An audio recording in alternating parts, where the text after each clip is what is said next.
So here we got this 30 amp station for our RV that we bought, because sometimes we go to places where it's not long enough, so we wanted to have an extra one to extend it. And so this one fits just right over the one we got for long places to connect our generator.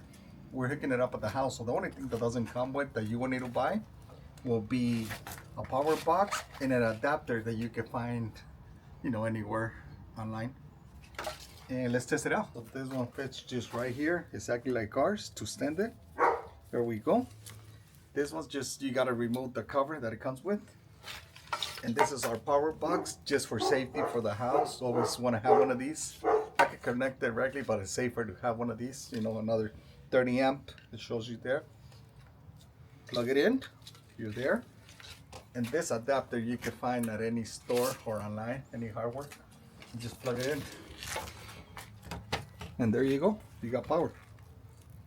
Now, the actual cord is about 15 feet long, 30 amps, 15 feet long.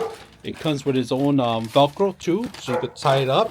And a little nice. And then we have a connected full-time power to the RV. You guys can see right now we have it covered up, the RV, but we're gonna go ahead and test out the power inside, make sure it's working properly. All right, so we got light, and this is our bathroom inside the RV. Checking our RV, we got light, we got power.